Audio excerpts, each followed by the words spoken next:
Salut les traders, j'espère que tout le monde va bien. On se retrouve pour une nouvelle vidéo d'analyse, mais désolé, effectivement, pas un dimanche 18 h, je n'ai pas pu vous poster la vidéo hier.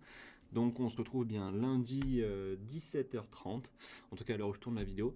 Donc désolé pour ce petit désagrément, j'espère que vous m'en voudrez pas trop. Mais voilà, même si j'essaye d'être le plus régulier possible, ben ça arrive que certaines fois, je peux pas être là à temps malheureusement. Donc voilà, encore une fois désolé. Enfin bref, je vais pas vous prendre la tête plus que ça, n'oubliez pas de vous abonner si c'est pas encore fait. Merci à tous ceux qui prennent un petit peu de leur temps pour lâcher un petit like et un commentaire sous les vidéos YouTube, vous donner un vrai coup de pouce à la chaîne. Allez, c'est parti, on attaque immédiatement. J'ai connu la richesse, mais j'ai connu aussi la pauvreté. Et j'ai choisi la richesse à chaque putain de fois.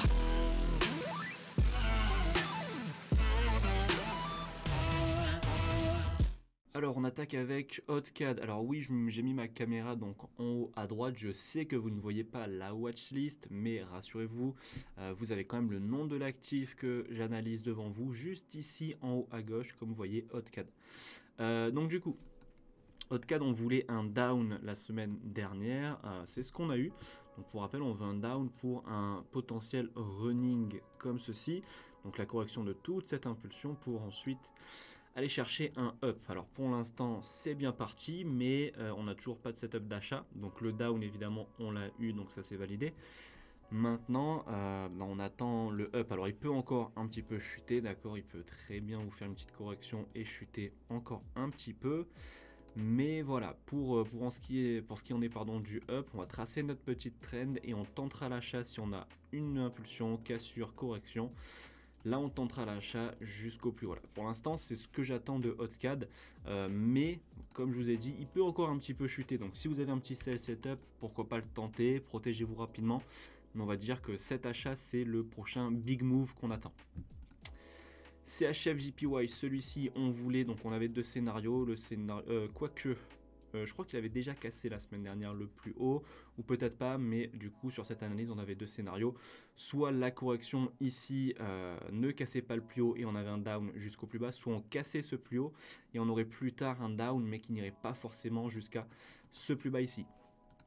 Maintenant du coup que le plus haut a été cassé, donc on fait attention à un down, on a une petite partie juste ici.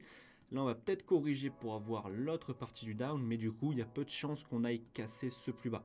Pourquoi? Parce qu'on serait dans un running potentiellement, donc en gros un 1, 2, 3, la correction de toute cette impulsion, exactement comme HotCAD si vous le voyez juste ici. D'accord, impulsion, correction, cassure du plus haut, down, maintenant on attend le up. D'accord, c'est exactement ce qu'on veut maintenant sur CHF Yen, ok. Donc faites attention à encore un petit down, mais plus tard, pourquoi pas un up juste ici. Euro USD, celui-ci, on voulait un down, c'est ce qu'on a eu. On a une petite correction ici, donc un petit running sympathique, et du coup le down validé. Donc juste là. À partir de maintenant, faites attention, d'accord. Tracez votre trendline juste ici. Donc comme ça. Si on reste dessous et qu'on corrige, vous pouvez tenter la vente. Maintenant attention si on casse la trend, ok, parce qu'on peut avoir un achat quand même assez furtif. Donc faites attention à des downs tant qu'on est sous la trend. Maintenant il y a des chances quand même qu'il corrige tout ce qu'il nous a fait là. Donc il cassera certainement la trend, mais de manière corrective. Mais je pense qu'on se retrouvera la semaine prochaine dans cette correction si c'est le cas. Donc il n'y aura pas eu de big move avant ça. Donc voilà, surveillez quand même cette petite trend, et si vous si vous avez des petits sell setup, donc on va aller en 1 heure, voilà. Si vous avez des petits sell setup, pourquoi pas les tenter sur euro USD tant qu'on est sous la trend, je le répète. GBP odd, on voulait un achat, c'est exactement ce qu'on a eu. Maintenant, faites attention à un petit running parce qu'on a eu, donc on était ici la semaine dernière, je voulais un up, c'est ce qu'on a eu. Ensuite, on a eu un down et un up. Donc là, on peut très bien avoir un 1, 2, 3, on irait chercher le running flat, donc la correction de toute cette impulsion pour aller chercher ensuite ce plus haut. Pour pas vous prendre la tête, faites attention tout simplement à des sell setup sur GBP odd, GBP JPY. Un petit peu comme CHF Yen, c'était les mêmes scénarios, donc soit il cassait le plus bas avant de casser ce plus haut, soit la correction montée comme ici en vert, casser le plus haut, et dans ce cas là on partirait plutôt sur un running flat, ce qui est le cas maintenant. Donc on a eu l'impulsion 1, la correction, on va attendre l'impulsion 2, donc surveiller des sell setup, mais peut-être pas jusqu'à ce plus bas, d'accord. Le down n'ira certainement pas, peut-être pas plutôt jusqu'à ce plus bas. Mais faites attention à des sell setup. Maintenant, là, il est en train de corriger exactement comme il a corrigé ici, exactement comme il a corrigé ici, ou là. Donc faites attention à un petit up avant le down, ça c'est très probable. GBP USD, celui-ci, nickel. Enfin, je me prononce pas trop pour le moment, mais on va dire qu'il respecte très bien le plan. Donc on en était à là, je vous ai dit on fait attention à un up pour un running, c'est exactement ce qu'on a eu. Donc moi j'ai dessiné là, mais évidemment on l'a eu ici, c'est pas moi qui choisis exactement là où on va voir le up. Mais du coup on a eu un up comme on le voulait, nickel. Et je vous avais dit qu'on voulait un up pour un running, donc ensuite la continuation baissière, c'est ce qu'on a. Donc si vous avez des sell setup jusqu'à ce plus bas, vous pouvez les prendre. On peut même avoir un petit running juste ici, comme ça. Donc ça peut être intéressant pour vendre jusqu'au plus bas. Donc faites attention à ça sur GBP USD. USD JPY comme les autres JPY. Les deux mêmes scénarios. Donc on voulait un down s'il ne cassait pas ce plus haut jusqu'à ce plus bas. Maintenant il a cassé ce plus haut, donc on fait attention à un running. Donc ici vous avez le plan de la semaine dernière qui était cassure de trend, correction si on voulait vendre. On n'a pas eu ce plan qui s'est déclenché, donc aucune raison de vendre. Il a même fait des setups d'achat, d'accord, avec des corrections un petit peu comme GBP JPY, d'accord. Donc faites attention. Maintenant on cherche toujours le down, mais cette fois-ci pas forcément jusqu'à ce plus bas, ok. Donc le mieux c'est quoi? C'est de tracer sa trendline comme d'habitude juste ici. Et si vous avez cassure et correction, ça c'est très bien pour tenter le down. Ethereum, alors celui-ci, enfin ceux-là, donc les crypto-monnaies, nickel. Donc on avait des corrections, on voulait un down. Alors j'espère que même si je vous ai pas sorti la vidéo hier, vous avez pu au moins profiter de cette correction parce qu'elle était très très propre, hein, la même qu'ici.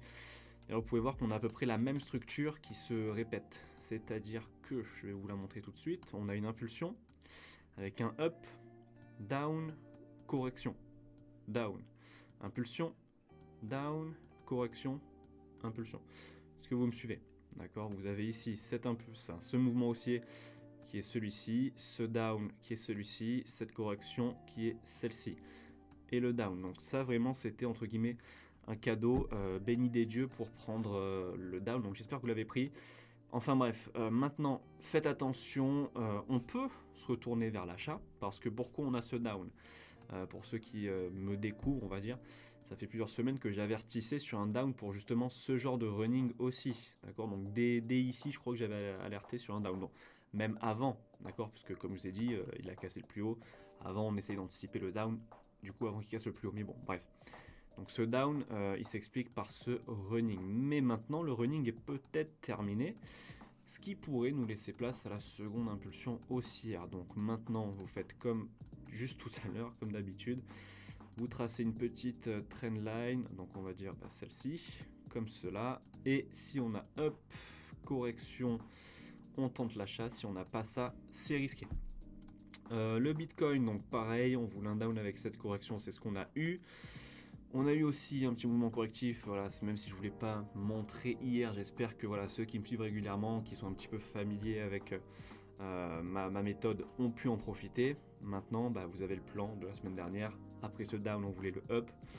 On fait attention à ça à partir de maintenant. D'accord, les plans ne changent pas. On fait attention au up. Toujours pareil, merci d'attendre un setup. C'est-à-dire que comme sur Ethereum, on va tracer notre trend. Et le mieux, c'est d'avoir une impulsion et une correction. D'accord, si on a ça, c'est top pour acheter. D'accord, donc surveillez ça. Solana, celui-ci, on s'est un petit peu foiré. Évidemment parce que Bitcoin était vraiment chuté, en général ça suit derrière. Hein. Mais on voulait l'achat avant, pourquoi? Parce que le running était déjà entre guillemets prêt, fini. D'accord, on était à là. Donc on voulait le up. C'est pas nous qui décidons. Donc celui-ci il est un petit peu foiré, donc il a chuté toujours pareil. Mais le up n'est toujours pas invalidé pour autant, c'est juste qu'on a une petite impulsion baissière en plus, rien d'alarmant. Si vous avez encore une fois cassure de trend et correction, on tente l'achat. USD CAD. Celui-ci, on voulait un achat, donc une correction. Donc on a eu un achat, mais en gros, il n'a pas trop bougé par rapport à la semaine dernière. Là, il y a deux scénarios. Premier scénario, ici, on est sur un expanding, donc on va monter, casser le plus haut. D'accord, ça c'est le premier scénario. Second scénario, on est sur un plus gros expanding, mais pour un down. D'accord, on peut avoir ce 1, 2, 3, juste ici. Si on a ça, on peut avoir un down. Maintenant, il y a encore un troisième scénario, et c'est le dernier, on peut avoir ça, enfin on peut avoir les deux en fait. On peut avoir du coup ici un 1, 2 étant l'expanding dont on a parlé en premier scénario, 3, d'accord, 1, 2, 3, et ce 3, ça peut être juste le 1, 2, 3 de l'expanding juste avant. Donc, selon moi, le mieux c'est d'attendre la cassure de ce plus haut. D'accord, je pense qu'on peut aller le chercher s'il est motivé. On peut aller chercher ce plus haut. Et une fois que c'est fait, on fait gaffe. On fait gaffe à un down et à une petite correction. On fait attention à ça. Je dis pas que c'est ce qui va se passer, mais si on vient casser le plus haut, on fait attention à ça. Maintenant, s'il chute tout de suite, vous savez vers quoi on se dirige. D'accord, s'il down correction, faites attention à la cassure de ce plus bas. D'accord. Mais étant donné que c'est un petit peu fouillis, confus, le mieux c'est de voir ce qu'il fait, d'attendre ce qu'il va faire, pardon. Donc de voir s'il casse ce up, ce serait le mieux. Et ensuite voir s'il donne un setup de vente. D'accord, comme ça on serait fixé. Les deux scénarios pardon, seraient regroupés et ce serait moins prise de tête. USD CHF, celui-ci on voulait un achat puis un down. C'est pas ce qu'on a eu, enfin on a eu l'achat mais pas le down. Donc on n'a pas eu de setup de vente, quoique on a peut-être eu un ici, mais on n'avait pas de cassure de traîne, donc c'est un peu compliqué. Mais bon, est-ce que le down est invalidé? Non, pas forcément. Maintenant, est-ce que je pense qu'il est invalidé dans très peu, qu'il sera invalidé dans très peu de temps? Oui, parce que là on est en train de corriger ici pour un up. Donc faites attention à la cassure de ce plus haut et ensuite on verra sur quoi on se dirige. Sachez que en daily, ça fait plusieurs semaines que je crois que je le dis, on est sur une structure corrective pour un down. D'accord, on a eu une impulsion, une correction, donc on va voir ça. Donc soit ça jusqu'au plus bas, soit s'il casse le plus haut, pas forcément jusqu'au plus bas, mais ça il y a de grandes chances qu'on l'ait. D'accord, la jumelle de celle-ci, il y a de grandes chances qu'on l'ait. Donc soit soit ici, soit là. D'accord, mais on va très certainement l'avoir. Euro GBP. On va retourner en 2 heures. Celui-ci, je vous avais dit de faire attention à un achat, c'est pas ce qu'il a donné. Il a continué de chuter. Est-ce que l'achat est invalidé pour autant? Pas forcément. Tant qu'il casse pas ce plus bas, on peut toujours avoir l'achat parce que là, on serait sur non pas un running comme la semaine dernière, mais un expanding. Ça, c'est possible. Donc le mieux, c'est quoi? C'est de tracer sa trendline comme d'habitude, hein, juste ici. Et si on la pète plus correction, pourquoi pas tenter l'achat? Alors là, on est en train de la casser. Maintenant, attention, il y en a, ils achètent direct dès qu'il y a des cassures de trend. Non, on se calme. Les cassures de trend toutes seules, c'est pas grand-chose, ça veut rien dire. Il faut, ce qui compte, c'est les cassures, donc les impulsions plus correction. Là, on va dire qu'on a beaucoup plus de chances d'avoir un retournement. Donc ça, c'est ce qu'on attend si on veut acheter. Maintenant, faites attention parce que ce mouvement, il m'a l'air correctif, comme l'était celui-ci pour une continuation baissière. Donc il y a de grandes chances qu'on ait un down. Et si on doit avoir un achat, on l'aura plus tard. Mais faites attention à ce petit down. Crypto-monnaie Luna, on voulait un down, on l'a eu. Donc il nous a donné encore, enfin comme les autres, une correction juste après pour un autre down. Donc la semaine dernière et il y a quelques jours, juste ici. À partir de maintenant, vous faites attention à quoi? Faites attention à un up.